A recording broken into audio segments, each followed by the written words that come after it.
Good morning all of you.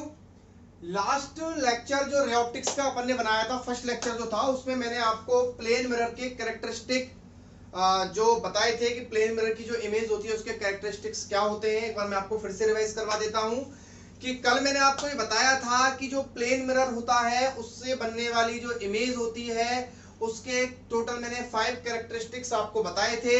Virtual, erect, same size, same distance from the mirror as object and laterally inversion.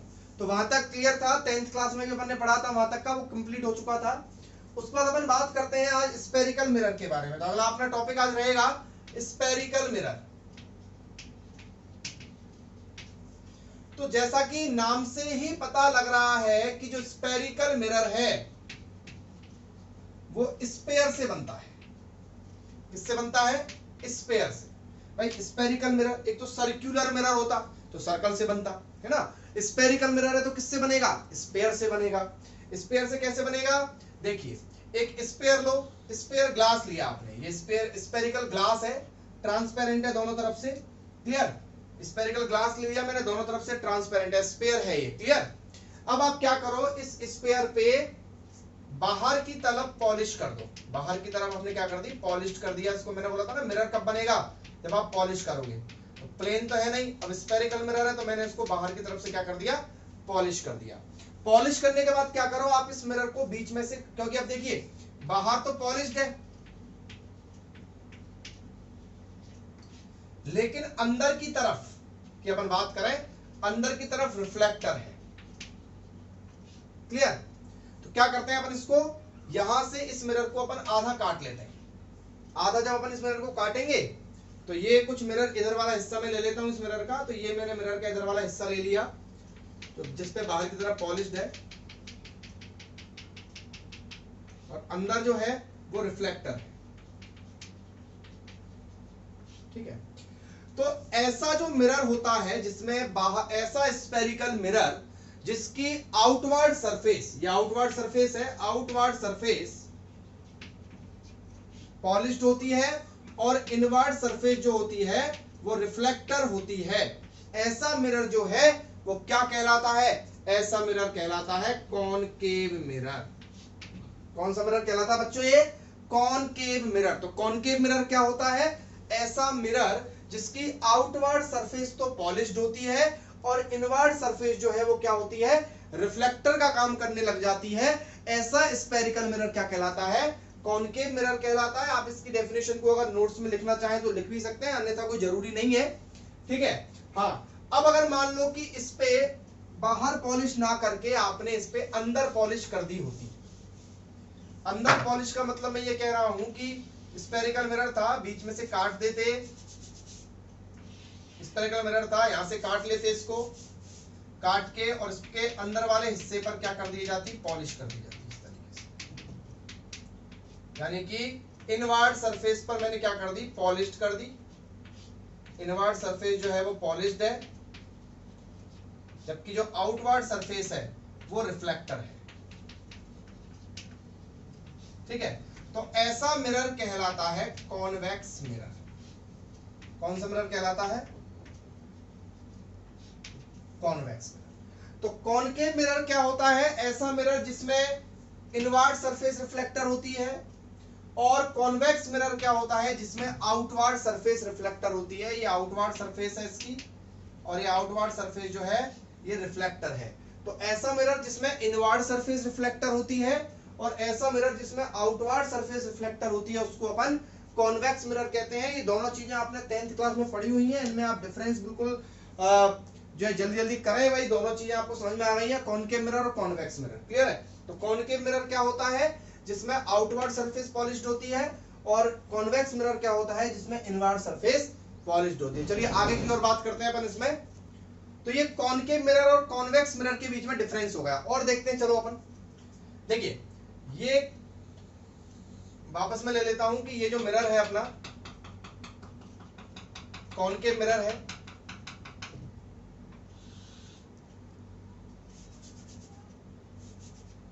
ठीक है। अब देखिए ये किससे बना है? ये इससे बना है, स्फेयर से बना है, ठीक है। स्फेयर से बना है और स्फेयर का ये इधर वाला हिस्सा लिया है मैंने, ये वाला हिस्सा लिया है स्फीयर का। अब स्फीयर है तो कोई ना कोई सेंटर भी होगा भाई, स्फीयर है तो कोई ना कोई सेंटर भी होगा, तो ये ऐसे बनेगा तो इधर होगा सेंटर इसका।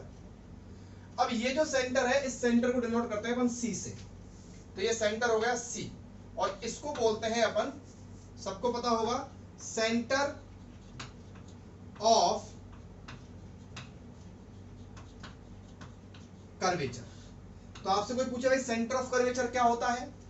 देखिए कॉनकेव मिरर जो है वो एक स्फीयर से बना है, और वो जिस स्फीयर से बना है ना, उस स्फीयर का जो सेंटर है वो क्या कहलाता है? सेंटर ऑफ कर्वेचर कहलाता है। मतलब यानी कि the centre of that sphere from the concave mirror is formed, जिससे ये कॉनकेव मिरर बना है, उस स्फीयर का जो सेंटर है वो सेंटर ऑफ कर्वेचर कहलाता है। दूसरा पॉइंट यहां पर ये है कि देखो इसकी जितनी लेंथ होती है, मान लो ये इसका जितना भी ये पेरीमीटर है, जितनी भी इसकी लंबाई है, इसका जस्ट बीच वाला हिस्सा जो है वो कहलाता है पोल। क्या कहलाता है? पोल। यानी कि the mid point of mirror aperture, इसको एपर्चर बोलते हैं। मिरर एपर्चर का जो बिल्कुल मिड पॉइंट है उसको अपन क्या बोलते हैं? पोल बोलते हैं। ठीक है, अब क्या करेंगे, ये बीच में एक लाइन बनाता हूं जो पोल और सेंटर ऑफ कर्वेचर को मिलाती है। ठीक है, और ये जो लाइन है जिसपे सेंटर ऑफ कर्वेचर मिल जाते हैं और पोल मिल जाता है, इसको बोलते हैं axis. Main axis, principal axis या ओनली एक्सिस भी बहुत सारी बुक्स के अंदर लिखा हुआ होता है। समझ गया बात को? यानी कि पोल समझ में आ गया, मेन एक्सिस समझ में आ गया, सेंटर ऑफ कर्वेचर समझ में आ गया। क्लियर? चलिए, अब ये सारी चीजें एक कॉन्वेक्स मिरर के अंदर भी होती हैं। तो आप खुद बताइए, देखिए ये पोल है, अब खुद देखिए इसका सेंटर ऑफ कर्वेचर इधर तो होगा नहीं, इसका सेंटर ऑफ कर्वेचर इधर होगा, क्योंकि अपन ने इसको इधर से ऐसे बनाया। तो सेंटर ऑफ कर्वेचर तो अंदर की तरफ होगा, तो सेंटर ऑफ कर्वेचर होगा यहां पे, और ये लाइन बना दी जाएगी। क्लियर? तो ये कहलाएगी इसमें प्रिंसिपल एक्सिस। तो सेम टू सेम काम होता है, प्रिंसिपल एक्सिस इसमें होता है, लेकिन ध्यान रखना इसमें रिफ्लेक्टिंग सरफेस की तरफ सेंटर ऑफ कर्वेचर होता है, इसमें पॉलिश्ड सरफेस की तरफ सेंटर ऑफ कर्वेचर होता है। क्लियर?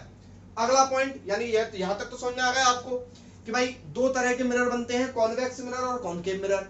कॉन्वेक्स मिरर के अंदर क्या होता है? आउटवर्ड सरफेस में क्या होता है?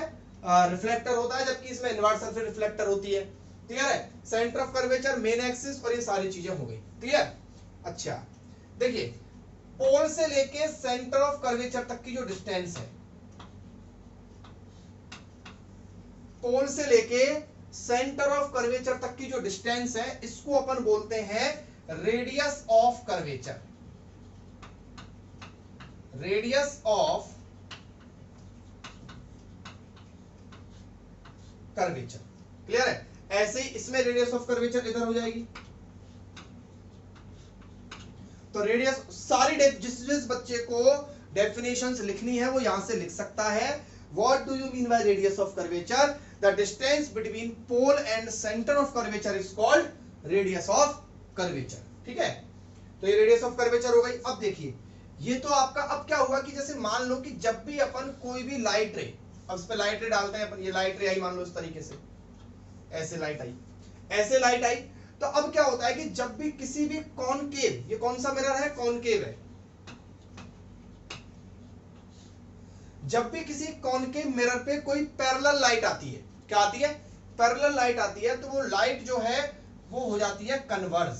क्या हो जाती है बच्चों? कन्वर्ज हो जाती है। क्लियर? दूसरी लाइट आई इस तरीके से तो वो कन्वर्ज हो जाएगी इस तरीके से, तीसरी लाइट आई इस तरीके से तो वो कन्वर्ज हो जाएगी इस तरीके से, और कन्वर्ज हो जाती है, तो इसलिए इस कॉनकेव मिरर को अपन कन्वर्जिंग मिरर भी कहते हैं। ध्यान रखना, अब आपसे क्वेश्चन 12th क्लास में ये पूछ लिया जा सकता है कि आप जो है कॉनकेव मिरर को कन्वर्जिंग मिरर क्यों कहा जाता है?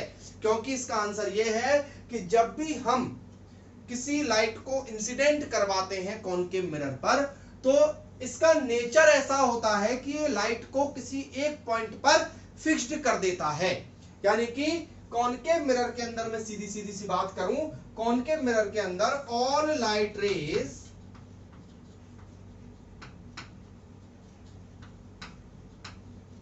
मीट एट अ पॉइंट, सारी लाइट रेज जो होती हैं वो एक पॉइंट पर मीट हो जाती हैं, and that point is called focus. तो ये जो पॉइंट है जहां से लाइट रे निकलती है, इस पॉइंट को अपन क्या बोलते हैं, फोकस बोलते हैं। क्लियर है?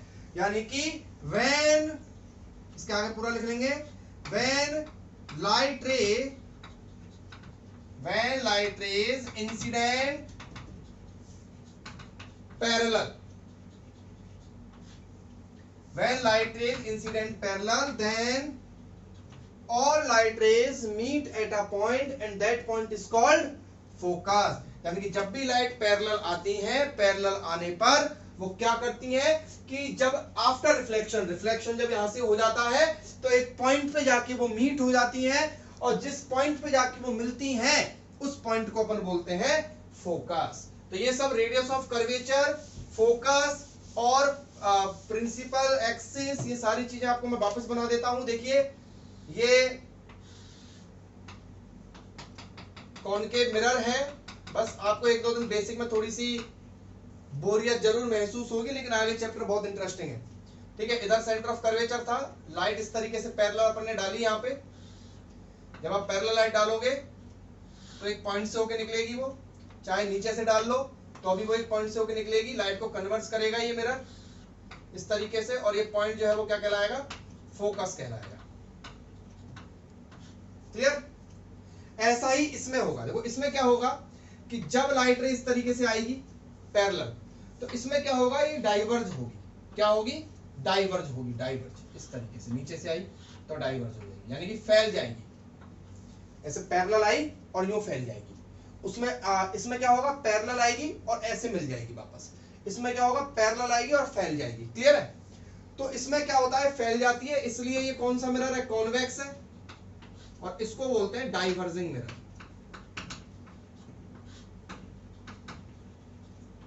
ठीक है, because all light rays does not meet a point. Clear है? इसमें क्या होता है कि इसमें फोकस इधर होता है, इसमें क्या होता है कि जब अपन इन लाइट रेज को मिलाना होता है तो इसमें क्या होता है, इमेजिनरी तरीके से अपन मिलाते हैं। इमेजिनरी तरीके से अपन मिलाएंगे तो इनको आगे बढ़ाएंगे, इस तरीके से हमने इस लाइट को आगे बढ़ाया ये, और इधर से इसको आगे बढ़ाया ये, तो यहाँ पे जाके मिलान हो रहा है इसका, तो this point is called focus. अब आप देखो, मैंने आपको कल एक चीज बताई थी इमेज के बारे में। मैंने बोला था रियल इमेज और वर्चुअल इमेज दो तरह की इमेज होती है। रियल इमेज में क्या होता है कि ऑल लाइट रेज मीट जो है आपस में मिलती है, लेकिन उसमें आपस में नहीं मिलती है, उसमें इमेजिनरी तरीके से मिलती है। तो आप देखो यहाँ पर आपस में मिल रही है, तो यहाँ पर जो इमेज बनेगी वो कौन सी होगी, रियल होगी, लेकिन यहाँ पर जो इमेज बनेगी वो क्या होगी, वर्चुअल होगी। क्लियर है? तो इसका ध्यान रखें। तो ये डाइवर्जिंग मिरर, कन्वर्जिंग मिरर है ये, और ये जो मिरर है वो डाइवर्जिंग मिरर। अगर आपसे कोई पूछ लेता है कि कन्वर्जिंग मिरर और डाइवर्जिंग मिरर क्यों कहते हैं, तो आप उसको ये आंसर बता सकते हैं। ठीक है भाई, क्योंकि इसमें सारी लाइट रेज एक पॉइंट पर मिल जाती है, इसमें सारी लाइट रेज एक पॉइंट पर नहीं मिलती है। तो ये कॉनकेव मिरर और कॉन्वेक्स मिरर में बेसिक डिफरेंस होते हैं कि भाई कॉनकेव मिरर क्या होता है, दोनों ही स्फेरिकल मिरर होते हैं। कॉनकेव मिरर में जो होता है वो इनवर्ट सरफेस रिफ्लेक्टर होती है, उसमें आउटवर्ड सरफेस रिफ्लेक्टर होती है। इसको, इस मिरर को अपन कन्वर्जिंग मिरर कहते हैं, क्यों कहते हैं वो भी लिख सकते हैं। इसको अपन डाइवर्जिंग मिरर कहते हैं, इसको क्यों कहते हैं वो भी लिख सकते हैं। क्लियर है? चलिए, अच्छा इसमें रेडियस ऑफ कर्वेचर ये हो जाएगा। अच्छा ये जो होता है, ये यहां से लेके यहां तक की जो डिस्टेंस है, ये स्मॉल f से डिनोट की जाती है, and this is called focal length.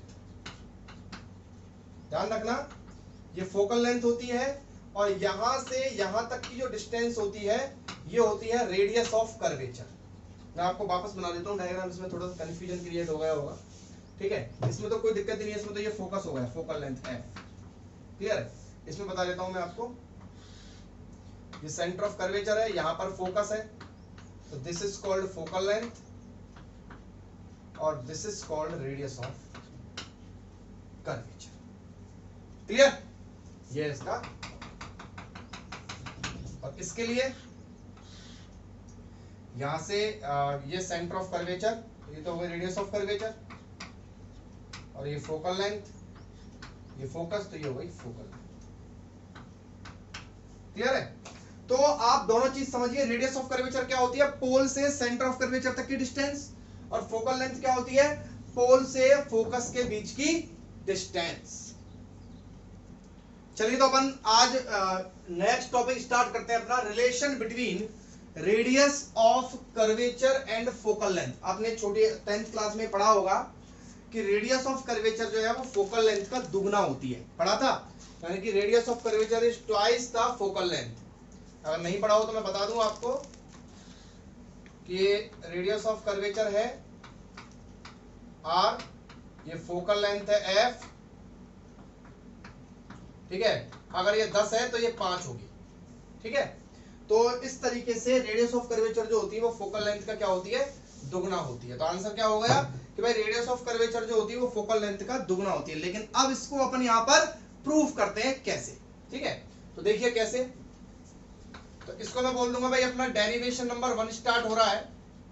Derivation number first जो है वो है relation between radius of curvature and focal length, और बहुत इंपॉर्टेंट है, बहुत बार ये एग्जाम्स के अंदर पूछा भी गया है। क्लियर है? तो सबसे पहले मैं एक डायग्राम बना देता हूं कॉनकेव मिरर का। कॉनकेव मिरर से करेंगे अपन सारे डेरिवेशन ज्यादातर, वैसे आप किसी से भी कर सकते हो, और एग्जाम में कभी कोई ऐसे बाउंडेशन नहीं दी जाएगी कि आपको कॉन्वेक्स या कॉनकेव मिरर से करना है।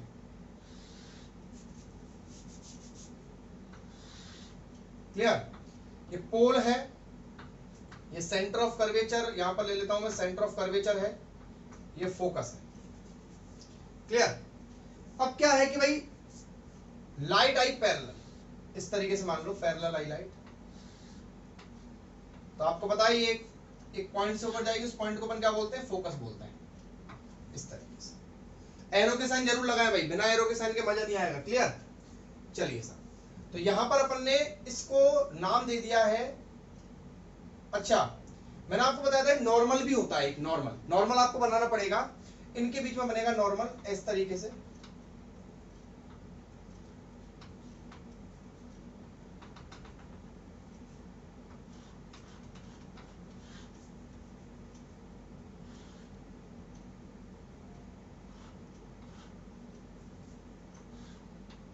इस तरीके से एक नॉर्मल बनेगा, दिख रहा होगा सबको,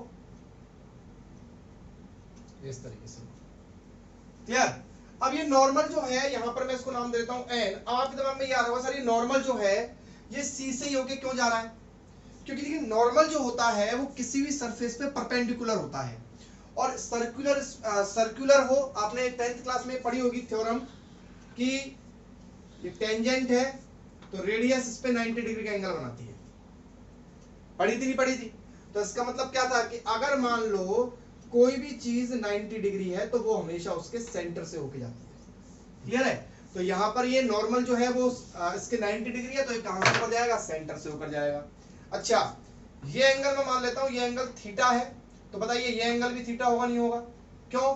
क्योंकि angle of incidence is equal to angle of reflection. ठीक है भाई? अच्छा इसको नाम दे देता हूं मैं ए, ये एन हो गया, ये एफ है, ये सी है, और यहां पर मैं एक परपेंडिकुलर डाल देता हूं इस तरीके से, उसको नाम दे देता हूं एन। क्लियर है? एन एम एक परपेंडिकुलर डाल दिया, डेरिवेशन करने के लिए मैं सारी चीज कर रहा हूं। ठीक है? अब देखिए ये जेड बन रहा नहीं बन रहा, जेड बन रहा है तो अल्टरनेट एंगल हो जाएगा थीटा, यानी कि N C F, angle N C F भी कितना हो जाएगा, थीटा हो जाएगा। और ये कितना हो जाएगा, ये देखो, ये आप डायग्राम अपनी कॉपी में बनाना तब जाके समझ में आएगा। ये यहां से ये तो जेड बन रहा है तो इसमें कितने एंगल आ रहे हैं, ये कितना एंगल हो रहा है 2 थीटा, तो ये भी कितना हो जाएगा 2 थीटा। क्लियर? तो ये हो जाएगा N F M, angle N F M बराबर हो जाएगा 2 थीटा। बहुत आसान है, देखिए बहुत आसान कैसे है मैं आपको बता देता हूं कि ये सी से होके जाएगा, ये तो समझ में आ गया होगा आपको। बाकी का ये थीटा तो ये भी थीटा, क्योंकि angle of incidence is equal to angle of reflection. ठीक है? ये थीटा तो ये भी थीटा, अल्टरनेट इंटीरियर एंगल बन रहा है। ये 2 थीटा तो ये भी 2 थीटा, क्योंकि ये भी अल्टरनेट इंटीरियर एंगल बन रहा है। क्लियर? अब देखिए यहाँ पर थोड़ा सा अपन ट्रिग्नोमेट्री का यूज करेंगे, और वो ट्रिग्नोमेट्री का यूज कैसे करेंगे, सबसे पहले मैं लगाऊंगा tan थीटा, और मैं आपको बता रहा हूं जितने डेरिवेशंस बुक में हो रहे हैं और जितने डेरिवेशंस आपको मैं करवाऊंगा बहुत डिफरेंस होगा, लेकिन बहुत आसान डेरिवेशंस और बहुत सिंपल वे में आपको मैं डेरिवेशंस करवाऊंगा। सारे डेरिवेशंस को अच्छे से कॉपी में नोट कर लें, डायग्राम सारे डेरिवेशंस का याद रखें। इस चैप्टर के अंदर कम से कम आपको 20 से ऊपर डेरिवेशन मिलने वाले हैं। डेरिवेशन वाला ही चैप्टर है ये, इसमें और एग्जाम में इसमें से डेरिवेशंस ही आते हैं, इसलिए इसके डेरिवेशंस बहुत इंपॉर्टेंट हैं। क्लियर? तो tan थीटा, तो मैं tan थीटा लगा रहा हूं NCM में, किसमें? In triangle NCM। तो लिख देता हूं इन ट्राइंगल NCM, NCM। तो tan थीटा बराबर क्या होता है? P upon B, perpendicular upon base. तो P अपॉन B, तो इसके सामने वाला P क्या हो गया? NM, और बेस क्या हो गया? MC, यानी कि CM। ये बेस हो गया CM। क्लियर? ओके। अब मैं लगा रहा हूं इन ट्राइंगल NFM में। NFM ये दिख रहा है, इसमें लगेगा tan 2 थीटा। क्लियर है? तो tan 2 थीटा बराबर हो जाएगा NM अपॉन FM, वही P upon B, perpendicular upon base. ठीक है? अब मैं यहां लिख रहा हूं कि if angles are very very small, अगर एंगल्स बहुत बहुत बहुत छोटे हों, वेरी वेरी स्मॉल हों, एंगल बहुत छोटे हों, तो ध्यान रखना जब भी एंगल बहुत छोटे होते हैं तो tan थीटा को थीटा लिखा जा सकता है, cos थीटा को थीटा लिखा जा सकता है, और tan थीटा को या sin थीटा को भी थीटा लिखा जा सकता है, यानी कि tan थीटा को भी थीटा लिखा जा सकता है और इस tan 2 थीटा को 2 थीटा लिखा जा सकता है। क्लियर है? तो अब आपके पास थीटा की वैल्यू कितनी हो गई? NM upon CM। 2 थीटा की वैल्यू कितनी हो गई? NM upon FM। तो 2 थीटा की वैल्यू कितनी हो गई? NM upon FM। और थीटा की वैल्यू कितनी हो गई? NM upon CM। तो मैं क्या करता हूं, इस थीटा को इसके साथ पुट कर देता हूं। क्लियर है? तो यहां पर ये हो जाएगा 2, और थीटा के लिए क्या लग देता हूं मैं? NM upon CM। ठीक है? इज इक्वल टू क्या है? NM upon FM। भाई इस थीटा की जगह मैंने इस थीटा को लिख दिया यहां पे। ठीक है? तो NM से NM कैंसिल, क्या बचा? 2 अपॉन CM बराबर 1 अपॉन FM। क्लियर है? तो क्रॉस मल्टीप्लाई कर देंगे तो क्या हो जाएगा? CM का इससे कर दिया, CM बराबर 2FM। ठीक है? अब वो C से लेके M तक और F से लेके M तक में NP तो जोड़ना है दोनों तरफ। क्लियर है? तो C से लेके M तक को जब एपरेचर बहुत छोटा है, स्मॉल एंगल माना है, मिरर भी बहुत छोटा माना है, तो CM यानी कि MP को अपन इग्नोर भी कर सकते हैं। क्लियर है? तो CM को अप्रॉक्स क्या लिख सकते हैं अपन? R, यानी कि रेडियस ऑफ कर्वेचर, यानी कि CM को लिख सकता हूं मैं CP, और FM को लिख सकता हूं मैं FP। ठीक है? तो CP कितना हो गया? C से लेके P तक क्या होता है? रेडियस ऑफ कर्वेचर बराबर 2। F से लेके P तक क्या होता है? Focal length. तो R बराबर क्या आ गया? 2F आ गया, यानी कि radius of curvature focal length का क्या होती है? दुगना होती है। दोबारा समझ लीजिए पूरा। यहां पर मैंने क्या किया? एक परपेंडिकुलर डाला है। ये 2 थीटा क्यों लिए हैं? क्योंकि angle of incidence is equal to क्या होता है? Angle of reflection. ये थीटा है तो ये भी थीटा होगा, ये 2 थीटा है तो ये भी 2 थीटा होगा। क्लियर है? अब मैंने क्या किया? इसमें एक बार tan थीटा लगाया और इसमें tan 2 थीटा लगाया। tan थीटा बराबर क्या लिखा जा सकता है? थीटा लिखा जा सकता है। और tan 2 थीटा बराबर क्या लिखा जा सकता है? 2 थीटा लिखा जा सकता है। इस थीटा की वैल्यू को इसमें पुट कर दिया। 2 से 4 बार इस डेरिवेशन को करिए। ये डेरिवेशन आपको याद हो जाना चाहिए, क्योंकि ये एग्जाम में पूछा जा सकता है। तो इस डेरिवेशन के बाद अगला टॉपिक अपना जो होने वाला है वो है image formation by spherical mirror, जिसमें वो 6 डायग्राम्स कॉनकेव मिरर के बनेंगे और 2 डायग्राम जो है वो कॉन्वेक्स मिरर के बनेंगे। उसके बाद अपन जो है मिरर फॉर्मूला स्टार्ट करेंगे और मिरर फॉर्मूले का डेरिवेशन करेंगे। Mirror formula 1/f = 1/v + 1/u कैसे आता है, फिर अपन उसके न्यूमेरिकल्स पे आएंगे। और इस तरीके से अपना ये चैप्टर धीरे धीरे आगे बढ़ रहा है। ये लेक्चर नंबर 2 था, इसको बहुत अच्छे से देखें, पढ़ें और जो डेरिवेशन मैंने आपको कराया इसको बहुत अच्छे से पढ़ें भाई, इसको याद कर लेना, डेरिवेशन को बहुत इंपॉर्टेंट है। तब तक के लिए इन 2 लेक्चर्स को अच्छी तरह देखिए और जो भी नोट्स आपके पास अवेलेबल हैं उनको पढ़िए। Thank you.